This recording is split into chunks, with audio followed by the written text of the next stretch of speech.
Hello, my target friends. Thank you for taking some extra time to watch this video. I think it's definitely going to help you since you'll be missing tomorrow's class. So basically, I'm going to go through the material I will go through with the students tomorrow in class to give you an idea of what we're learning. You will not have to complete any of the work the students are doing in class, but you'll at least have the information. Okay, let's go. So what are we learning? How to add and subtract fractions with unlike denominators. And that's the key, unlike denominators. Why are we learning this? Because not all fractions have the same denominator. In fact, most of the fractions that you'll be working with moving forward in your math classes will have unlike denominators. So it's important you learn and master this strategy. Okay, to start off, I want us to think about apples. If I were to ask you 1 apple plus 3 apples equals what? You would hopefully say 4 apples. We talked about this yesterday in class. This is similar to a fraction problem with a common denominator, like 1/5 plus 3/5. So you guys learned how to do this last year. 1/5 plus 3/5 equals, same thing with the apples, we simply count up how many pieces we have, which is our numerator. 1 plus 3 is 4. But our denominator stays the same. That's our label. Just like up here, these are all called apples. Well, down here, each of these pieces are called fifths. So we have 4 fifths because each piece has a label of fifth. That's why we don't add denominators. It's not actually a numerical value, but rather a label that tells me how big the relative size of the piece that we're talking about. But of course, in 5th grade, we don't have problems as simple as 1 apple plus 3 apples or 1/5 plus 3/5. Instead, we have something that's going to look more like this. 1 apple plus 3 bananas equals what? Well, now you might look at that and say, you can't do that. You cannot add apples and bananas. And I would agree with you. You cannot add apples and bananas. However, can you find something that both apples and bananas have in common? They're both what? Fruit. Very good. They're both fruit. So instead of saying 1 apple plus 3 bananas, we could change what we say to 1 piece of fruit plus 3 pieces of fruit equals 4 pieces of fruit. We change the label, which is what we're going to be looking at today. When we have denominators that are not the same, for instance, sixths and halves, how do we add them? We have to find something that they have in common, which is why just a minute ago you learned how to find the common denominator of fractions.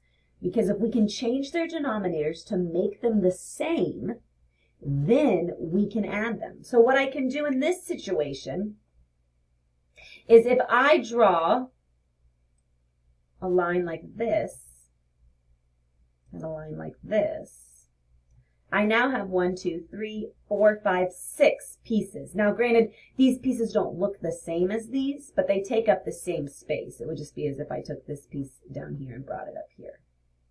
So now instead of calling this 1/2, I could turn this into 1, 2, 3 sixths.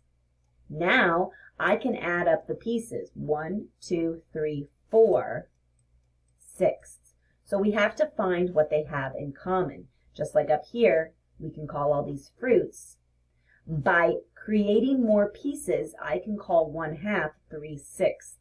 Therefore, I now have a common label or a common denominator. So that's what we're looking at today, and that's why we're looking at it. Okay, yes. Finding common denominators, which we did yesterday, but today we're going to use finding common denominators to create equivalent fractions. Now, you can do this visually. I'm sure most of you are not going to choose to do that, but you can. You can take your 1/2, and you can take your 1/3,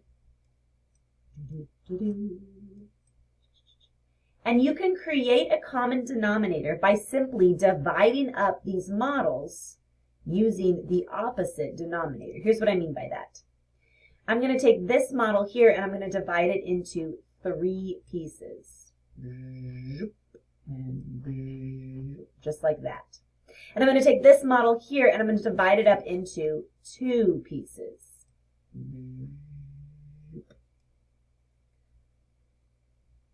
So now you can see that we have 1, 2, 3, 4, 5, 6 pieces here.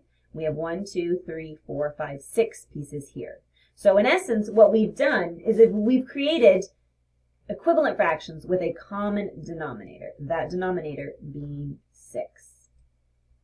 Our numerator in this one is 1, 2, 3, and our numerator in this one is 1, 2. So we turned 1/2 into 3/6 and 1/3 into 2/6. We didn't change the value, we simply split it up into smaller pieces. So now we can add 3/6 plus 2/6 to give us 5/6. So that's how you could do it visually if you like. And if that's something that makes sense to you, then do that every time. But knowing you guys, most of you like to do things mathematically. Okay? One more just to give you an idea. We take our 1/5, 1, 2, 3, 4, 5, coloring one piece, and we take our 1/2 and coloring one piece. So then what we're going to do is we're going to split it up based on the opposite denominator. So I'm going to split this into 2 pieces. And I'm going to split my 1/2 into 5 pieces. Oh gosh. 1, 2, 3. And of course we're trying to split them into 5 even pieces, but bear with me as I am not perfect. Okay? So now we can count. That's 1, 2, 3, 4, 5, 6, 7, 8, 9, 10. 1, 2, 3, 4, 5, 6, 7, 8, 9, 10. So these are tenths and these are tenths. We've created equivalent fractions with a denominator of 10. Count your pieces. That's 2. 1, 2. 1, 2, 3, 4, 5. So our equivalent fraction for 1/5 became 2/10, and our equivalent fraction for 1/2 became 5/10. Now we can add them up. Our denominators are the same, keeping the tenths because that's the label. 2 plus 5 is 7. The answer being 7/10. Okay. One more just for good measure because it's what we're going to do tomorrow, so I want to make sure you guys have it as well. Let's create our 2 fractions showing 2/3. Boom, bada boom, boom, bada boom. There's 1, there's 2/3, and this one showing 4ths. Now you do have to draw it all going the same direction to make this work. All right, split it up based on your opposite denominators. So splitting this one up into 4 pieces. 1, 2, I always go too low on the first one. 3, 4, and splitting my 4th into thirds. So splitting into 3 pieces. Boom, boom. There you go. So now we have 1, 2, 3, 4, 5, 6, 7, 8, 9, 10, 11, 12 on this side. And if we did it right, we have 1, 2, 3, 4, 5, 6, 7, 8, 9, 10, 11, 12 on this side. We've found a common denominator of 12.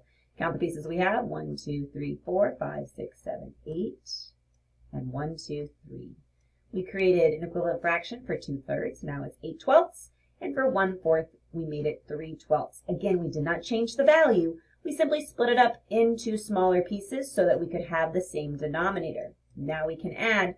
Denominators always stay the same. Simply add your numerator. 8 plus 3, 8, 9, 10, 11. Gives us an answer of 11/12. So that is how we do it visually with models. Okay, now let's do it mathematically, what you've all been waiting for, right? Okay, and here's our steps to help us. So we're going to take this, we're going to go all the way through it. Step 1, find a common denominator. We're going to do this by finding our LCD, which is what you guys learned up in the first video. So we're going to take our denominators, 2 and 5. We're going to find the multiples. So for 2, we have 2, 4, 6, 8, 10. For 5, we have 5, 10. Stop. We found a common multiple right here. So our LCD is 10. That's step 1. Check it off. Step 2, make equivalent fractions. This is when we are going to rewrite our fractions in a vertical form. So I'm going to rewrite 1/2 and underneath it 1/5. And we are going to add these together. All right, making equivalent fractions means we need to put an equal sign and a fraction bar. Our new denominator is right over here, 10. So I'm going to put 10 on the bottom of each one. Now we multiply. 5 times what gets me to 10? 2. What you do to the bottom, you do to the top. 1 times 2 is 2. Now we go from 2 to 10. That's times 5. What you do to the bottom, you do to the top. 1 times 5 is 5. Now we have equivalent fractions with common denominators, so we can add 5 plus 2, 5, 6, 7. Denominator stays the same, so our answer is 7/10. How was that? Hopefully not too terrible. Let's look at another one. All right, this one is 1/2. Ooh, this time minus 1/4. Notice we still are going to do the same thing. Step 1, find a common denominator. We're going to find that LCD. Boom, boom, boom. We have 2 and we have 4. Let's go. 2, 4, stop. Love it. That was easy. Common denominator right there is 4. Check it off. Step number 2, make equivalent fractions. This is when we rewrite our fractions vertically. 1/2. This time we're minusing 1/4. Create those equivalent fractions means we need an equal sign, boom, boom, boom, boom, with a new denominator of 4 based on our LCD. Here we go. Let's make equivalent fractions. To go from 2 to 4, we multiply by 2. What you do to the bottom, you do to the top. 1 times 2 is 2. To go from 4 to 4, we're keeping it the same, so we multiply it by 1. What you do to the bottom, you do to the top. 1 times 1 is 1. This time we're subtracting. 2/4 minus 1/4, just do the numerator, 2 minus 1 is 1. Denominator stays the same. Our answer is 1/4. How was that? Starting to catch it? Catch on? All righty. I'm looking at my time, so we are not going to have time to practice these on our own. If you would like to practice it, you are more than welcome to. You can bring your answers to class with you on Thursday morning, and I'll check them for you if you would like. Don't forget to use those steps. I'll give you a notes page to put in your journal on Friday, so you can start to get those steps memorized. All right, the last and final thing before we run out of time is, what about this? What about mixed numbers? Well, guess what? It's the same thing. Step 1, find that common denominator, the LCD. But again, we're just looking at our denominators of 4 and 2. Do you remember what that LCD was for 2 and 4? That's right, 2, 4, stop. Love it right there. Rewrite it vertically, 1 and 1/4 plus 3 1/2. Line it up, fractions with fractions, whole numbers with whole numbers. Create those equivalent fractions with your new denominator, which is going to be 4. We are going to leave those whole numbers alone. Don't even touch them. Only look at your fractions right now. Here we go. 2 times what gets me to 4? That's 2. What you do to the bottom, you do to the top. 1 times 2 is 2. And we're going from 4 to 4, keeping it the same. So multiply by 1. What you do to the bottom, you do to the top. 1 times 1 is 1. Notice I haven't touched my whole numbers. Let's add up our fractions. 1/4 plus 2/4 is 3/4. And then you just come right on over to your whole numbers and say 1 plus 3 is 4. And there you go. That is how you add mixed numbers. Thank you so much for staying on and going through it. I went through this very fast, but don't worry. You're going to have Friday to practice, and I'm going to be there to help you through it. All right? Have a wonderful rest of your day. I'll see you Thursday morning. We'll work on this Friday. Bye, friends.